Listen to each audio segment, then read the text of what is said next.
Bonjour à toutes et à tous. Pour sa campagne de carême 2020, l'association Entraide et Fraternité se mobilise pour la justice climatique en Haïti.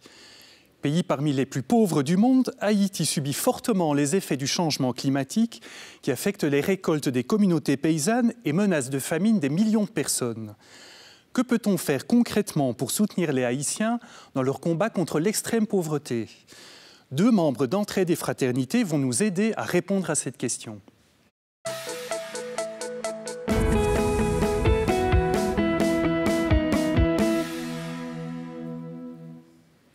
Pour nous parler de la situation en Haïti et de l'action d'Entraide et Fraternité sur place, j'ai le plaisir d'accueillir Valérie Martin, responsable de la communication à Entraide et Fraternité. Bonjour. Bonjour Christophe.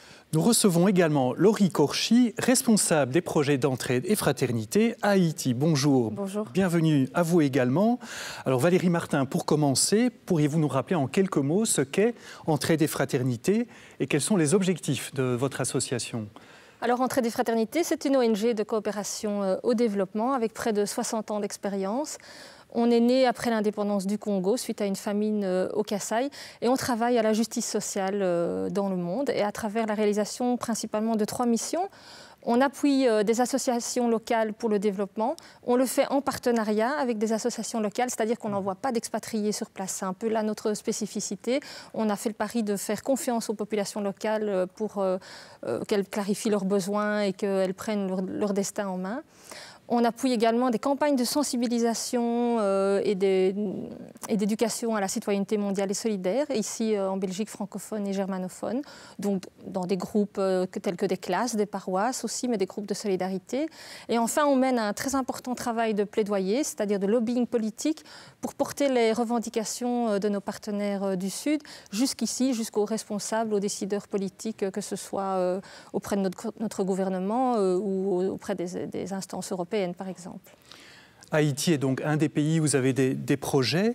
Quelle est aujourd'hui la situation qui prévaut dans ce pays, en particulier au niveau socio-économique, Laurie Korchi? Juste pour resituer un peu, Haïti est un des pays les plus pauvres de l'Amérique latine et des Caraïbes et celui où il y a le plus d'injustice sociale en Amérique latine. Pour dire à peu près, c'est 80% de la population qui vit de la paysannerie et 60% de la population qui vit sous le seuil de pauvreté. Donc, juste pour remettre un peu le contexte haïtien. Et actuellement, la situation politique, socio-économique du pays est celle d'un pays en crise qui ne reconnaît pas le président et qui est en demande de plus de transparence, d'une justice sociale et d'une équité et surtout d'une action des pouvoirs publics pour le peuple et non pas justement la situation actuelle qui est la corruption et comment dire, un dysfonctionnement de l'État, le dysfonctionnement des instances générale. publiques. Voilà, donc une situation particulièrement difficile. Valérie Martin, le défi climatique est aujourd'hui mondial, mais on sait que certaines régions du monde sont davantage touchées que d'autres. Et quels sont concrètement, en Haïti, les effets du changement climatique et en quoi est-ce que ça affecte concrètement les populations ? Alors c'est vrai, le réchauffement climatique, on pourrait trouver ça, que ça a des avantages en se disant les hivers sont moins rudes, on peut prendre un apéro en terrasse plus tôt. Malheureusement, dans certaines régions du monde, ça a des effets très dévastateurs, comme en Haïti. Par exemple, les effets du réchauffement climatique pour un paysan haïtien, ça veut dire que l'arrivée des pluies, elle n'est plus accueillie avec joie comme avant, mais avec crainte, parce que les pluies vont être très intenses durant une période très très courte. Ça veut dire que la terre n'aura plus le temps de se gonfler des pluies, que les pluies vont amener toute la terre arable descendre des montagnes vers le bas dans les côtes. Ça veut dire que les terres des paysans seront aussi moins fertiles. Les sols vont s'acidifier et donc les récoltes seront moins bonnes. Et donc ça causera des famines. Ça veut dire aussi que pour les habitants des bidonvilles, des pluies diluviennes en très peu de temps, comme ça peut faire remonter tous les détritus des égouts, propager des maladies et ça mène à des situations chaotiques. On ne peut plus se déplacer dans le pays. Le niveau des mers s'élève aussi et donc le pays est plus sensible et plus affecté par des raz-de-marée ou les populations qui vivent sur les côtes, les communautés de pêcheurs sont affectées aussi dans leur pêche et dans leur vie en fait, quotidienne. Alors votre campagne porte justement sur la justice climatique en Haïti. J'ai envie de vous demander en quoi est-ce qu'il y a une injustice climatique à Haïti ?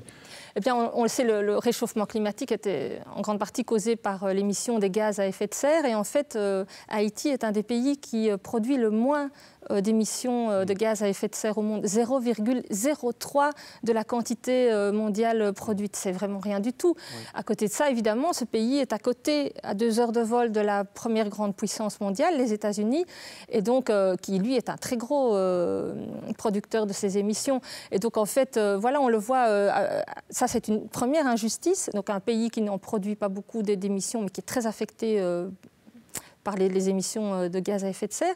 Et une double injustice parce qu'en fait, ce sont les populations les plus vulnérables qui vont être le plus atteintes par ces changements climatiques. On l'a dit tout à l'heure, les paysans qui sont les premiers affectés par ces changements climatiques parce qu'ils vont avoir des mauvaises récoltes, ils ne vont pas pouvoir vivre de leurs moyens de production et donc les famines vont commencer à s'installer. C'est en ça que c'est très injuste. Ce sont les populations très vulnérables qui vont en payer un prix double, en fait. Donc Laurie Kourchis, si on comprend bien, la justice climatique, c'est lié aussi à la justice sociale, économique, commerciale, bref, justice tout court en fait. Mm-hmm. Donc, en quoi est-ce que particulièrement Haïti subit une injustice commerciale ? Est-ce qu'elle n'arrive pas à vivre de ses propres produits ou à exporter par exemple ? La situation pour les producteurs paysans haïtiens, c'est que la production est là, les moyens de les transformer sont là, par contre le commerce n'est pas là. C'est-à-dire que depuis 1997, le taux les taxes de douane à l'importation sont de 3%. Et ça n'a pas changé. C'est-à-dire que le prix du riz américain est beaucoup moins cher que le riz du prix produit par les Haïtiens. Donc, dans la capitale, on trouve le poulet étranger, pas le poulet pays. On va trouver le riz avec les drapeaux américains et pas le riz local. C'est le cas à la fois pour les productions, mais même pour les semences. Les semences ne peuvent pas être reproduites et ne peuvent pas être utilisées localement. Donc, c'est un marché, oui, la production est là, 80% de la population produit du marché, donc des productions agricoles, mais il n'y a pas les moyens de les écouler ni de les transporter et le commerce local va plus à l'étranger et ça c'est vraiment les politiques nationales qui favorisent donc l'importation plutôt que la production locale. Ça témoigne aussi de l'engagement du gouvernement à petit détruire le paysan haïtien. Est-ce que ça veut dire, on l'entend souvent par rapport à d'autres pays, est-ce que des multinationales aussi sont fort présentes en Haïti et exercent une pression sur les communautés locales ? Les communautés locales ne sont pas directement... la pression n'est pas directe, mais la pression, elle est faite surtout au niveau du secteur politique qui accepte. Et donc, les conséquences sont là pour les paysans. Et quelque part, oui, on peut dire que cette pression des multinationales, les Haïtiens nous diront que l'agroécologie fait partie inhérente des modes de pensée des paysans haïtiens, mais il n'empêche que quand on parle de semences, alors là, on est dépendant, les Haïtiens sont dépendants de l'extérieur. Et quand on parle d'extérieur, on pense bien sûr aux semences F1 ou à des semences qui ne sont pas reproductibles. Et c'est cette dépendance-là qui est une pression.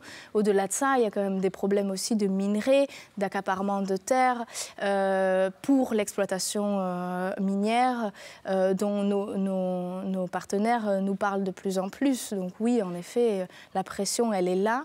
Je me questionne sur justement comment les partenaires, les communautés locales ont conscience de ça.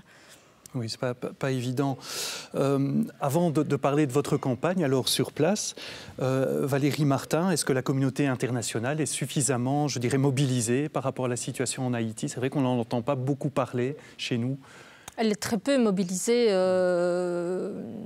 et très peu préoccupée par la situation d'Haïti. La communauté internationale, que ce soit les États-Unis ou l'Union européenne, ils ont décidé de maintenir le président au pouvoir. Ils ont décidé de lui faire confiance et de lui abandonner le sort du pays entre ses mains. Il faut savoir que c'est un président qui gouverne sans légitimité. La moitié du Parlement n'a pas pu être renouvelée parce que les élections ne se sont pas tenues. C'est un gouvernement, donc un nouveau Premier ministre vient d'être tout récemment nommé. Donc il gouverne par décret, sans Parlement et sans pouvoir législatif derrière lui. Et donc c'est un peu la porte ouverte à tous les abus, abus sur les droits humains, abus de corruption, détournement d'argent, etc. Alors Laurie Korchi, quels sont concrètement les projets que vous soutenez en Haïti? Avec quels partenaires pour essayer justement d'améliorer concrètement la situation des personnes sur place? Le programme d'entraide en Haïti, c'est un programme d'agroécologie, d'accompagnement des communautés locales et des paysans dans la transition agroécologique, à la fois l'amélioration et le renforcement de leur capacité de production, de commercialisation, de transformation et de commercialisation. Et puis, il y a tout un volet plaidoyer qui vise justement à renforcer les organisations partenaires d'entraide et fraternité pour pouvoir porter leurs revendications, les revendications des paysans et des femmes paysannes haïtiennes au niveau des instances nationales et internationales. Et donc, la campagne de carême est déjà bien entamée. Valérie Martin, il y a des actions concrètes en Belgique, ici, auxquelles peuvent participer les personnes? Oui, on va bientôt accueillir la venue de 5 partenaires haïtiens, donc des représentants des associations locales que l'on soutient là-bas sur place. Ils viendront témoigner au cours de nombreuses rencontres. Donc il y a des conférences, il y a des repas de solidarité qui sont organisés. Cette année, on a voulu aussi mettre en avant la culture haïtienne. Et donc on a fait un partenariat avec les éditions d'ATD Carmonde avec un très beau livre qui s'appelle Ravine l'Espérance. Il y aura 6 lectures publiques de ce livre avec des extraits qui seront lus par des artistes haïtiens. Il y aura des débats aussi. Et en fait, ce livre raconte la vie dans un bidonville qui est Ravine l'Espérance, un bidonville à Port-au-Prince, une semaine avant le séisme, et dont la vie des habitants va être soudainement bouleversée par cette catastrophe. Et Laurie Korchi, alors comment peut-on faire, nous, Belges, en Belgique, pour soutenir concrètement vos actions sur place? J'aime juste préciser que ce ne sont pas nos actions, mais les actions des communautés locales très important. Et des partenaires haïtiens. Donc pour les soutenir à eux, déjà un don à Entraide et Fraternité pour pouvoir ensuite nous-mêmes essayer de les accompagner dans leurs programmes et leurs activités de mobilisation et de soutien aux groupements paysans. C'est la manière de pouvoir les soutenir. Et deuxièmement, c'est s'informer individuellement sur la situation et évidemment, on est Entraide et Fraternité, tu l'as dit, porte des valeurs aussi d'éducation permanente et on croit en ça, c'est aussi nous-mêmes individuellement se repositionner, se questionner, simplement se questionner sur ce que moi je fais ici et quel est l'impact de mes choix pour à la fois Haïti et le reste du monde.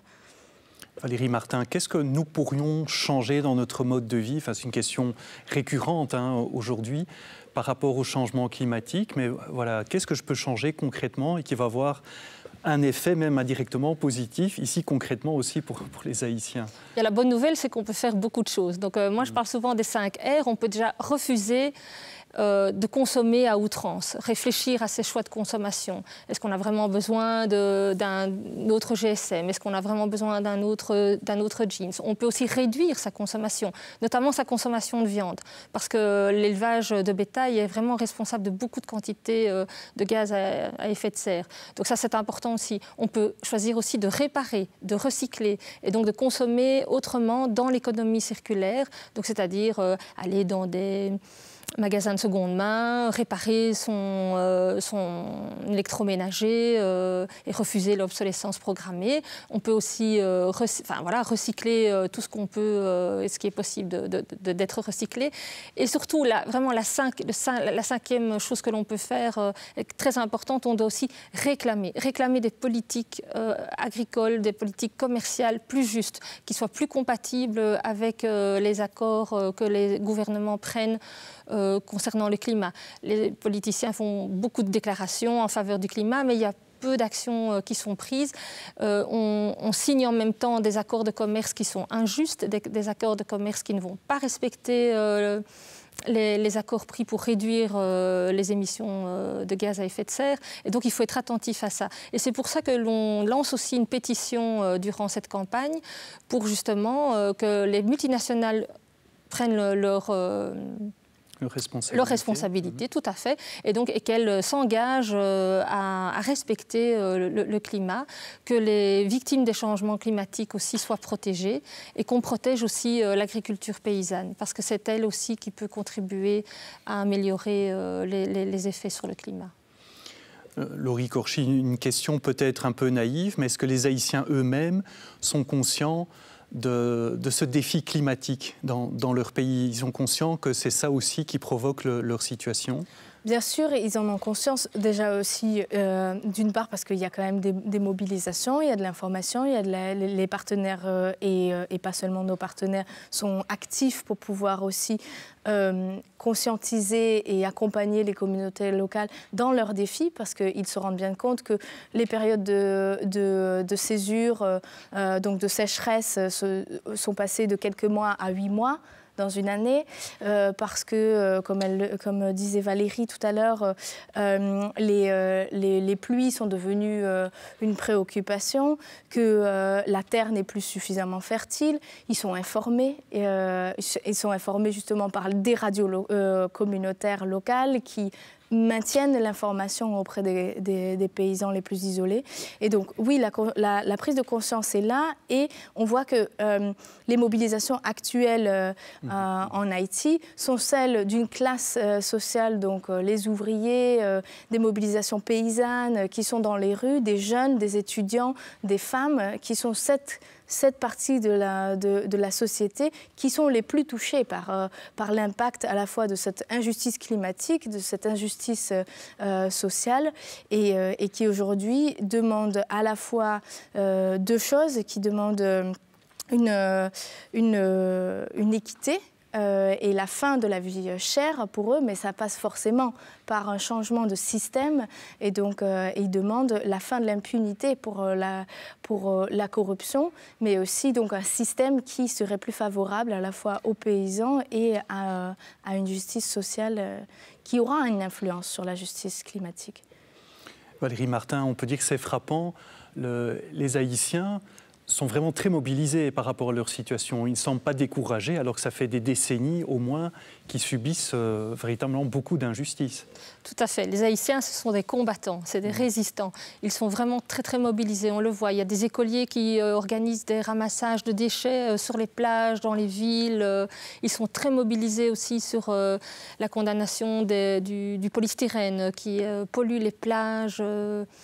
Les campagnes, ils sont mobilisés aussi à la radio, ils sont mobilisés dans les rues. Il y a un mouvement social qui maintient une pression très forte pour demander la démission du président, qui est un mouvement qui s'appelle « Nous pas dormir ». Donc ils sont mobilisés dans les rues, ils font des barrages, ils sont mobilisés au sein de leur communauté. Et donc on ne peut pas dire... le paysan haïtien, il sait que de toute façon, pour sa survie quotidienne, il est obligé, même après les cataclysmes, les catastrophes, il est obligé de se lever, d'aller planter, de d'aller semer, d'aller récolter. Et il sait bien aussi qu'après l'orage, voilà, après la tempête, voilà, il pourra récolter le fruit de son travail. Et donc c'est pour ça qu'il reste mobilisé. Et nous devons de rester aussi mobilisés à leur côté. C'est quelque part un devoir de solidarité, parce que voilà, ils agissent aussi pour protéger notre maison commune, voilà, qui est la terre. Et donc on est tous responsables en fait face au changement climatique. Et donc oui, c'est un bel appel à la solidarité à leur côté. Laurie Kourchy, est-ce qu'à court ou moyen terme, la situation sociopolitique pourrait évoluer favorablement ? On l'espère. On espère en effet que le président actuel entendra les mobilisations et qu'il acceptera la démission.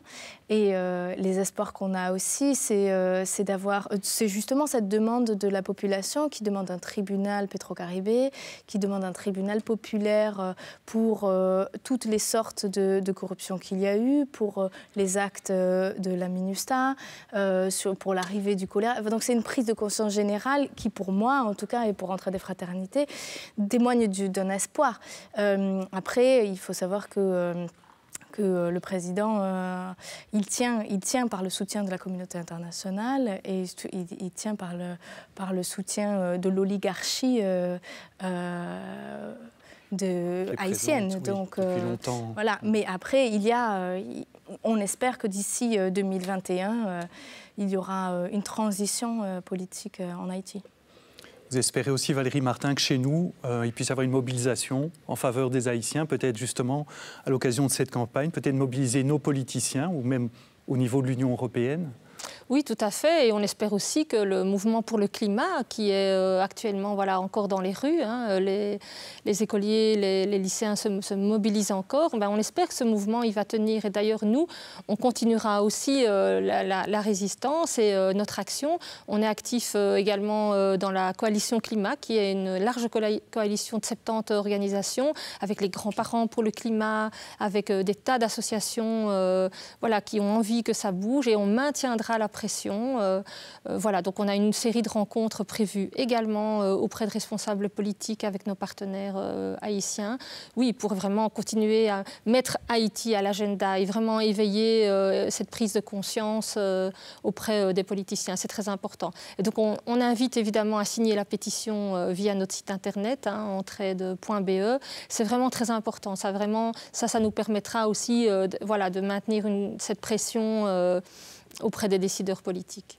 Bien voilà, l'appel est lancé en tout cas à celles et ceux qui nous regardent pour soutenir votre campagne de carême et donc soutenir les Haïtiens à travers ces différents moyens. Valérie Martin, Laurie Kourchy, merci beaucoup de nous avoir rappelé en fait nous avoir rappelé à la solidarité et au partage, qui sont évidemment des aspects essentiels du carême, mais aussi de toute façon de notre commune humanité tout simplement. Merci à vous de nous avoir suivis. Si vous souhaitez revoir cette émission, c'est sur la plateforme Ovio ou sur le site catobel.be. On rappelle aussi le site internet d'Entraide et Fraternité, entraide.be tout simplement. Et donc, si vous voulez en savoir plus sur la campagne, rendez-vous sur ce site internet. Merci beaucoup encore de votre fidélité et à très bientôt pour une prochaine émission.